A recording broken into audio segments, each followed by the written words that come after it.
Hey everyone, I am here to talk about some of the pitfalls of my body dysmorphia journey.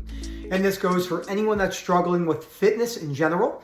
This does go beyond just exercise and bodybuilding. This goes for anyone who's posting a large amount of selfies or thinking that you need attention at all times and being caught in that trap, but primarily about the perfectionism tendencies that we see when it comes to bodybuilding, that we see when it comes to any sort of exercise, and why you can take the risk and not follow some of the guidelines that aren't as much, they're not as important as people think they are. And they trap a lot of people, including myself, for many, many years. I didn't want to live like that anymore. Before I go any further, please subscribe, hit that like button below, let me know what you think.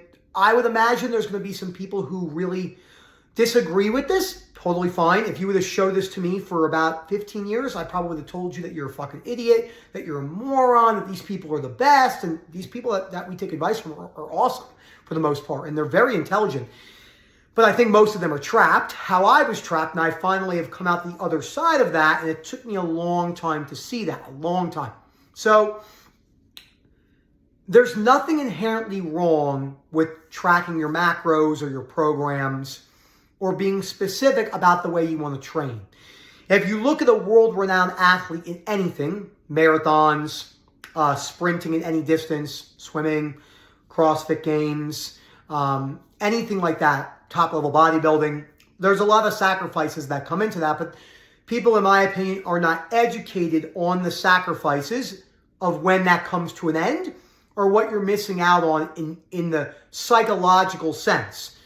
So I was watching Celine Dion's documentary last night, which was incredible. Tough conditions, stiff person syndrome must be very, very hard. And when I watched that, the saddest thing for me was how I can't correlate to being so good at something that when that's taken away from me, what that would mean. But you keep saying about how, this is who I am, this is my personality, this is all I know. Correct. Michael Phelps went through the same thing when he retired from swimming. I believe he went through a very depressive state. That doesn't happen without beliefs. Just because Celine Dion no longer sings, just because Michael Phelps no longer swims, is not the reason that they are depressed. Celine Dion, a little bit different, stiff person syndrome, I don't understand, but having severe OCD is very, very difficult. That's not the actual reason that you're depressed. Because there's many people who have chronic severe OCD who are not depressed, and they've never been depressed because they just said, this fucking sucks, but this is just the way it is for now. That belief of unconditional life acceptance is very hard to tell people in society because they get really defensive. They're like, you don't know what I'm going through. This is my journey. This is me. I understand that, but it still doesn't mean that you're correct. It's still a belief system perspective for the most part. Sure, there's other underlying things that can cause depression, but when you listen to people speak, like the Michael Phelps documentary, a lot of it was based around not being able to swim anymore. So I wanted to open up with that. So what are the things that people use that people major in the minors? Okay, most people will never be a professional athlete. Most people who compete in bodybuilding will go nowhere. And they'll take a large sacrifice in their life and good food and pizza and going out. They've never struggled with alcoholism, having a beer with their friends. Not that you need to do those things, but they're missing out on many great things. So I can't travel because I don't have my scale. I got to weigh my creatine and bring it with me. I lived that life for many years. I missed out on many things. One time I was with a friend of mine and we had slept together, and she was a good friend of mine, and probably I could have had a great relationship with her. She asked me to sleep over, and I said no. I lied and made up the story that I had a test, but I really wanted to go home to make sure I could count my macros and my breakfast and get that in my window. That is fucking sad. That almost makes me cry right now thinking about that because I missed out on so many things. Do you ever need to listen or watch anything ever on exercise science? No, never. That doesn't mean it's inherently bad, but I ask people, are you going to the gym? No. None of that matters. Go there, pick machines and lift. I don't care if you do upper, lower, push-pull legs, single body parts. Get there and just train. What's the rep range to lift in? It doesn't matter. Just lift till close to failure or failure. What if I overtrain? The fears of overtraining mixed in there with deloads don't really matter. They don't matter. I know I'm going to get a lot of kickback on this. You're talking to a research maniac.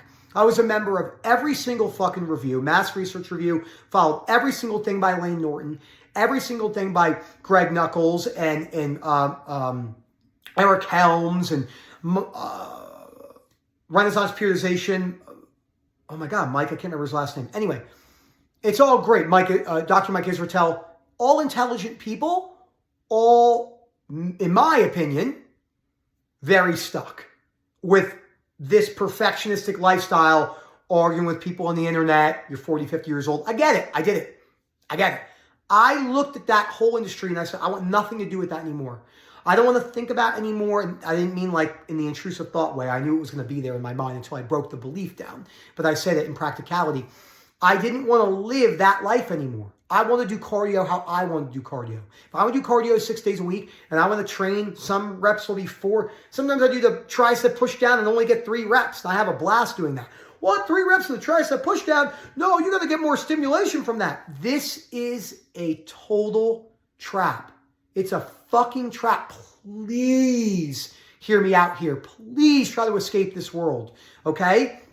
When you're in it, it feels so powerful. So I'll never track my macros ever again. I have breakfast, lunch, and dinner. That's all I do. Breakfast, lunch, and dinner.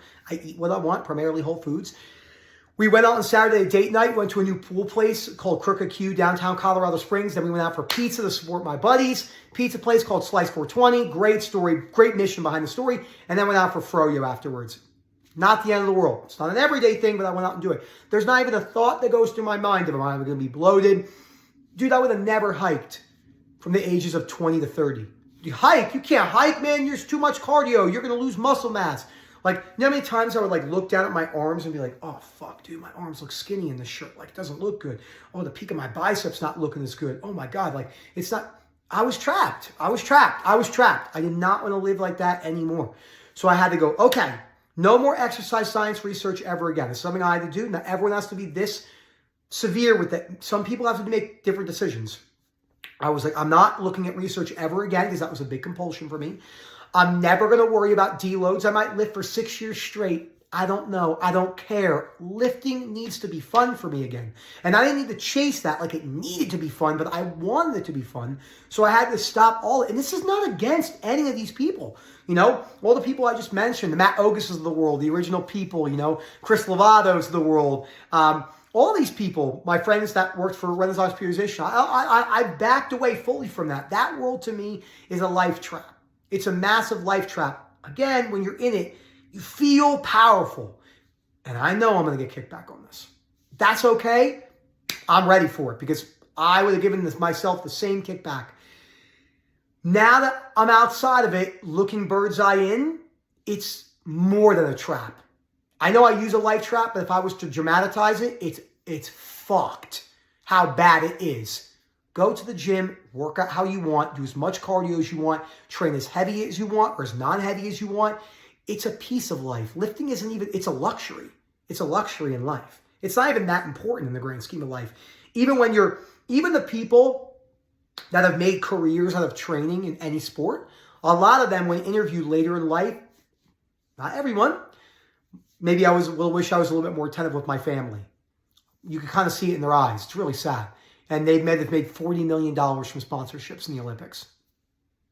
I'm not saying that that's what you need to do. You can do, I'm convinced right now because of my belief systems that I could be the best, I'm never going to be, but I could be the best in the world at one thing and lose that instantaneously. And besides the natural, like maybe first day or so, I would accept it very quickly. But I have the practice of that being a chronic OCD sufferer that most people don't have. So I can't hold that against them, which I used to do, which is a whole other topic.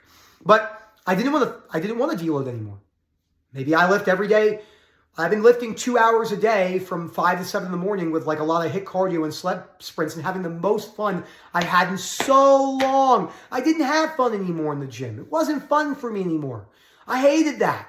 I wanted to go to the incline, the Manitou staircase, the big one here, and run down those steps, 2,700 steps when my legs are aching and have a leg workout the next day, not being like, oh, what if you overtrained? Like, I just didn't want to live that way anymore. I was stuck. And you don't need to be stuck. This one is an emotional topic for me because I lived my life like this for a very long time. So hopefully this helps. Let me know what you think, and then we'll go from there. Enjoy the rest of your day, everyone.